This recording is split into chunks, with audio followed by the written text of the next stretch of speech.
Nilaban ko po ang pangarap ko. Gusto ko po sanang bumalik sa pag-boxing ko.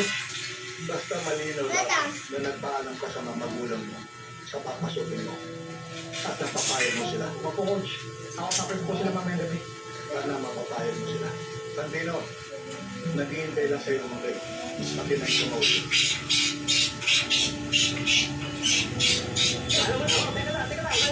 Ayusin mo naman, Chico. Paano ka magiging sa akin ng mga isya?